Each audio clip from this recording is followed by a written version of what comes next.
வணக்கம். பரபரப்பு மீடியா செய்திகளுக்காக நான் நிரோஷன். இந்தியாவுக்கும் பாகிஸ்தானுக்கும் இடையே ஏற்பட்ட 4 நாள் போர் பாகிஸ்தானின் விமான தளங்களை அழிப்பதை தாண்டி மிக முக்கியமான விளைவு ஒன்றையும் ஏற்படுத்தியுள்ளது. அது பாகிஸ்தானுக்கு சீனா வழங்கிய முக்கிய வான் பாதுகாப்பு அமைப்புகளின் செயல்திறனை வெளிப்படையாக காட்டி பாகிஸ்தானையே திகைக்க வைத்துள்ளது. பாகிஸ்தான், சீனா ஆகிய இரும்பு சகோதரர்களின் நட்புக்கே இந்த வான் பாதுகாப்பு சாதனங்கள் உலை வைத்துவிடும் போலிருக்கிறது. இம்மாதம் 10ஆம் தேதி இந்திய விமானப்படை 3 வெவ்வேறு அலைகளாக நடத்திய விமான தாக்குதல்கள் பற்றி பரபரப்பு மீடியா யூடியூப் சேனலில் நேற்று நாம் வெளியிட்ட காணொளியில் விரிவாக தெரிவித்திருந்தோம். அந்த தாக்குதலின் போது பாகிஸ்தானின் லாகூரில் சீன தயாரிப்பு LY-80 அல்லது HQ-16A வான் பாதுகாப்பு அமைப்பை அளிக்க ஹார்பி கமிகேஸ் ஆளிட்ட விமானம் பயன்படுத்தப்பட்டது. பொதுவாகவே வான் பாதுகாப்பு சாதனங்கள் தமது பிரதேசத்தில் உள்ள இலக்குகளை நோக்கி வரும் வான் அச்சுறுத்தல்களை சுட்டு வீழ்த்துவதையே பிரதான நோக்கமாக கொண்டு இயங்குகின்றன. அப்படியான வான் பாதுகாப்பு சாதனம் ஒன்று தன்னை இலக்காக வைத்து அனுப்பப்பட்ட ஆளற்ற விமானங்களை தடுக்க முடியாமல் அழிந்து போனது. அதே நேரத்தில் பாகிஸ்தானுக்கு எதிரான இந்தியாவின் மற்றொரு தாக்குதல் கராச்சியின் புறநகர் பகுதியான மாலிரியில் உள்ள HQ-9 வான் பாதுகாப்பு அமைப்பை குறிவைத்தது, தாக்கி செயலிழக்க வைத்தது. HQ-9 வான் பாதுகாப்பு அமைப்பு சோவியத் மற்றும் ரஷ்ய தயாரிப்பு S-300 வான் பாதுகாப்பு அமைப்பின் சீன நகல். இந்திய தாக்குதலை எதிர்கொள்ள முடியாமல் S-300 வான் பாதுகாப்பு அமைப்பின் சீன நகல் HQ-9 கையை தூக்கி சரணாகதி அடைந்து விட்டது. ஒரு விதத்தில் சொல்ல போனால் இந்த விவகாரம் அசலின் இயங்குதிறன் நகலுக்கு வராது என்பதை காட்டுகிறது. பாவம், ரஷ்யாவுக்கு கூட்டாளிகள் சரியாக அமையவில்லை. ரஷ்யா தனது கூட்டாளி சீனாவுக்கு S-300 வான் பாதுகாப்பு அமைப்புகளை கொடுத்தது. சீனா அதில் தலைகள் பொருட்நுட்பம் செய்து HQ-9 வான் பாதுகாப்பு அமைப்பை உருவாக்கி மேட் இன் சைனா என்று லேபிள் போட்டுக் கொண்டது. அதே ரஷ்யா தமது மற்றொரு கூட்டாளி ஈரானுக்கு S-300 வான் பாதுகாப்பு அமைப்புகளை கொடுத்தது. ஈரானும் ரஷ்யாவை முதுகில் குத்த தவறவில்லை. ரஷ்யா S-300 வான் பாதுகாப்பு அமைப்பை தலைகள் பொருட்நுட்பம் செய்து பவார் 373 வான் பாதுகாப்பு அமைப்பை உருவாக்கி மேட் இன் ஈரான் என்று லேபிள் போட்டுக் கொண்டது. இஸ்ரேலிய தாக்குதலில் ஈரானின் பவார் 373 கவிழ்ந்தது. இந்திய தாக்குதலில் சீனாவின் HQ-9 பிராணனை விட்டது. இந்த நகலை வாங்கிய பாகிஸ்தான் இப்போது தலையில் துண்டு போட்டுக் கொண்டிருக்கிறது. ரஷ்யா இனிமேல் நண்பர்களின் யோக்கியத்தை அறிந்து சேர்த்துக் கொள்வது நல்லது.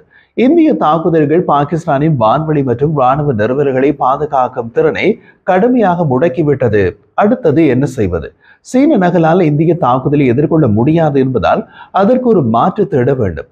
சீன HQ-16 மற்றும் HQ-9 தோல்விகளுக்கு பின்னர் பாகிஸ்தான் துருக்கி தயாரிப்பு சைபர் வான் பாதுகாப்பு அமைப்புகளை நோக்கி திரும்புகிறது.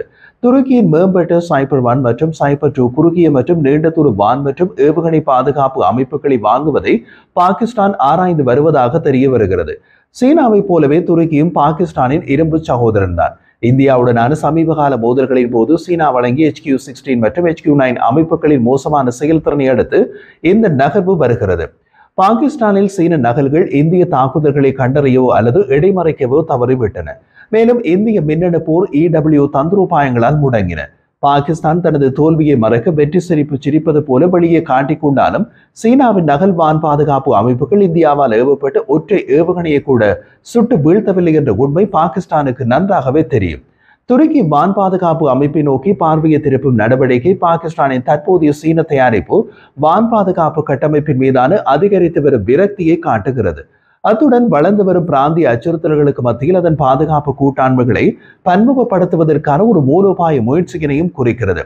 காஷ்மீரின் பகல்காமில் 26 பொதுமக்களை கொண்ட தீவிரவாத தாக்குதலுக்கு பதிலடி கொடுக்கும் விதமாக இந்தியாவால் தொடங்கப்பட்ட ஆபரேஷன் சிந்தூர் ராணுவ நடவடிக்கையின் போது இந்திய படைகள் தீவிரவாத தளங்கள் மற்றும் நூர்கான் மற்றும் ரஹீம் யார் கான் உட்பட முக்கிய பாகிஸ்தான் விமான தளங்களின் மீது துல்லியமான தாக்குதல்களை நடத்தின.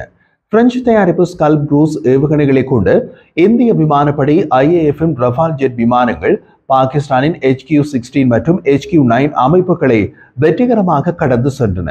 ரேடார் ஜாமிங் மற்றும் சிக்னல் ஒடுக்கம் உட்பட இந்திய EW திறன்கள் பாகிஸ்தானின் வான் பாதுகாப்பு வலையமைப்பை திறம்பட குருடாக்கி முக்கியமான நிறுவல்களை பாதிக்கக்கூடியதாக மாற்றின. தாக்குதல்கள் தீவிரவாத உள்கட்டமைப்பை அளித்தது மட்டுமல்லாமல் லாகூர் மற்றும் சியால்கோட்டில் உள்ள HQ-9 ஏவுகணைகளையும் சேதப்படுத்தின. இது ஒரு உண்மையான போர் சூழ்நிலையில் சீன தொழில்நுட்பத்தின் வரம்புகளை அம்பலப்படுத்தியது. 40 தொடக்கம் 70 கிலோமீட்டர் தற்காப்பு வரம்பை கொண்டதாக HQ-16 மற்றும் 200 தொடக்கம் 300 கிலோமீட்டர் வரையிலான இலக்குகளை தாக்கும் திறன் கொண்ட HQ-9 ஆகியவை விமானம், குரூஸ் ஏவுகணைகள் மற்றும் பாலிஸ்டிக் ஏவுகணைகள் உட்பட வான் அச்சுறுத்தல்களுக்கு எதிரான வலுவான தீர்வுகளாக சந்தைப்படுத்தப்பட்டன. இருப்பினும் இந்தியாவின் குறைந்த உயரம், திருட்டுத்தனமான பிரம்மோஸ் மற்றும் ஸ்கல்ப் ஏவுகணைகளை எதிர்கொள்ள அவற்றின் இயலாமை அவற்றின் ரேடார்களின் வெற்றிகரமான ஜாமிங்குடன் இணைந்து பாகிஸ்தானின் வான் பாதுகாப்பு திறன்களின் நம்பிக்கை நெருக்கடிக்கு வழிவகுத்துள்ளது. முக்கிய விமானப்படை தளங்களை பாதுகாப்பதில் இந்த அமைப்புகள் தோல்வியடைந்தது பாகிஸ்தானுக்கு ஒரு குறிப்பிடத்தக்க கவலைக்குரிய விஷயம். இதற்கு பதிலடி கொடுக்கும் விதமாக மேம்பட்ட தொழில்நுட்பம் மற்றும் நம்பகத்தன்மை என்று பாகிஸ்தான் கருதும் துருக்கியின் சைபர் வான் பாதுகாப்பு அமைப்புகளின் மீது தனது கவனத்தை திருப்பியுள்ளது. சைபர் வான் பாதுகாப்பு அமைப்புகள் எந்த அளவுக்கு செயல்திறன் மற்றும் நம்பகத்தன்மை கொண்டவை? ஏற்கனவே செயல்பாட்டில் உள்ள சைபர் பிளாக் 1 வழிகாட்டப்பட்ட ஏவுகணை 70 கிலோமீட்டர் வரம்பில் விமான இலக்குகளை தாக்க முடியும். இது HQ-16 உடன் ஒப்பிடக்கூடிய திறனை வழங்குகிறது. ஆனால் மின்னணு எதிர் நடவடிக்கைகளை எதிர்க்கும் விதத்தில் வடிவமைக்கப்பட்ட மேம்படுத்தப்பட்ட ரேடார் மற்றும் வழிகாட்டுதல் அமைப்புகளுடன் இருப்பதாக கூறப்படுகிறது. ஆனால் இதுவரை எந்த ஒரு நிஜப்போர் சூழ்நிலையிலும் அது பயன்படுத்தப்பட்டதில்லை. சைபர் பிளாக் 1 வழிகாட்டப்பட்ட ஏவுகணையை கொண்டு வான் பாதுகாப்பு அமைப்பு சைபர் 1 என்று அழைக்கப்படுகிறது. பாகிஸ்தான் ஊடகங்கள் சைபர் 1 மற்றும் சைபர் 2 ஆகியவற்றை இந்திய தாக்குதலுக்கு எதிராக பாகிஸ்தான் பரிசீலிப்பதாக கூறுகின்றன. இதில் சைபர் 2 என்பது இன்றைய தேதியில் ஒரு கனவுதான். ஏனென்றால் சைபர் பிளாக் 2 வழிகாட்டப்பட்ட ஏவுகணையை கொண்ட வான் பாதுகாப்பு அமைப்பு சைபர் 2 என்று அழைக்கப்படுகிறது. துருக்கியின் சைபர் பிளாக் 2 தற்போதுதான் சோதனையில் உள்ளது. இது 2026ஆம் ஆண்டுக்குள் துருக்கி விமானப்படையுடன் செயற்படும் என்று எதிர்பார்க்கப்படுகிறது. அதற்கு பின்னர் தான் அது வெளிநாடு ஒன்றுக்கு ஏற்றுமதி செய்வது பற்றி துருக்கி யோசிக்கும். 2024ஆம் ஆண்டு சோதிக்கப்பட்ட சைபர் பிளாக் 2 மாறுபாடு அதன் ஈடுபாட்டு வரம்பை 150 கிலோமீட்டராக நீடிக்கிறது. திருட்டுத்தனம் மற்றும் நெரிசல் அச்சுறுத்தல்களை எதிர்கொள்ள நவீன அம்சங்களை உள்ளடக்கிய சந்தைப்படுத்தப்பட்ட சீன தயாரிப்பு HQ-9 நேரடி போட்டியாளராக சைபர் பிளாக் 2 வருகிறது. துருக்கி விமானப்படை ரேடார், நெரிசல் மற்றும் மின்னணு போர் முறைக்கு எதிரான அமைப்பின் மீள்தன்மையை மதிப்பீடு செய்து வருகிறது. இது பாகிஸ்தானுக்கு அதன் சமீபகால அனுபவங்களை கருத்தில் கொண்டு ஒரு முக்கியமான காரணியாகும். துருக்கி மொழியில் சைபர் என்பதன் தமிழாக்கம் அகழி. இந்த துருக்கி தயாரிப்பு சைபர் அமைப்புகளும் மற்றொரு ஆயுதத்தின் வம்சாவளிதான். ஹிசார் ஓ மிசைல் என்ற ஏவுகணை அமைப்பில் இருந்தே சைபர் பிறந்தது. இந்த ஹிசார் ஓ மிசைல் ஏவுகணை அமைப்பு லேசான அமெரிக்க தொழில்நுட்ப கலப்பு கொண்ட துருக்கி தயாரிப்பு. இதில் ஹிசார் ஏ, ஹிசார் ஓ, ஹிசார் RF மற்றும் ஹிசார் D என்று பல மாறுபாடுகள் உள்ளன. அவற்றில் மற்றொரு மாறுபாடான ஹிசார் ஜூ என்பதுதான் இப்போது பாகிஸ்தான் பரிசீலிக்கும் சைபர். சைபர் அமைப்பால் பாகிஸ்தானின் ஆர்வம் பல தசாப்தங்களாக அதன் முதன்மை சப்ளையராக இருந்து வரும் சீனாவை தாண்டி அதன் பாதுகாப்பு கையகப்படுத்தல்களை பல்வகைப்படுத்தும் பெரிய அளவிலான போக்கை பிரதிபலிக்கிறது. ஆனால் சீனா இதை எப்படி எடுத்துக்கொள்ளும் என்பது முக்கிய கேள்விக்குறி. பாகிஸ்தானிடம் தம்மை உதறிவிட்டு துருக்கியிடம் போவதை சீனா சகித்துக் கொள்ளுமா? HQ-16 மற்றும் HQ-9 மோசமான செயல்திறன் பாகிஸ்தானை சங்கடப்படுத்தியது மட்டுமல்லாமல் பெய்ஜிங்குடனான அதன் பாதுகாப்பு உறவையும் சீர்குலைத்தது. சீன இணையவாசிகள் பாகிஸ்தானின் செயல்பாட்டு அமைப்புகளை கையாள்வதை வெளிப்படையாக விமர்சிக்கின்றனர். அதாவது அவர்களது கூற்றின்படி HQ-16 மற்றும் HQ-9 இரண்டுமே உள்ளக சாதனங்கள். அதை பாகிஸ்தானியர்களால் சரியாக இயக்க முடியவில்லை அல்லது தெரியவில்லை என்பதே சீன இணையவாசிகளின் கூற்று. எது எப்படியோ தற்போது நடந்த 4 நாள் போர் இந்தியா முன்வைக்கும் அதிநவீன அச்சுறுத்தல்களை சிறப்பாக எதிர்கொள்ளக்கூடிய மாற்று வழிகளை தேட பாகிஸ்தானை தள்ளியுள்ளது. இந்தியாவின் வான் பாதுகாப்பு மற்றும் EW திறன்கள் S-400 ஆகாஷ் மற்றும் உள்நாட்டு ஜாமர்கள் போன்ற அமைப்புகளால் பலப்படுத்தப்பட்டுள்ளன. அவை சமீபகால ஈடுபாடுகளில் சிறந்தவை என்று நிரூபிக்கப்பட்டுள்ளன. சைபர் அமைப்புகள் பாகிஸ்தானின் தற்போதைய பாதிப்புகளை நிவர்த்தி செய்யக்கூடிய நன்மைகளை வழங்குமா என்பதை பொறுத்திருந்துதான் பார்க்க வேண்டும். மின்னணு போரை எதிர்கொள்ள வடிவமைக்கப்பட்ட மேம்பட்ட ரேடார் தொழில்நுட்பம் ஒன்று பாகிஸ்தானுக்கு கிடைத்தால் மட்டுமே இந்தியாவால் பயன்படுத்தப்படும் சிக்னல் நெரிசல் தந்திரங்களை குறைக்க முடியும்.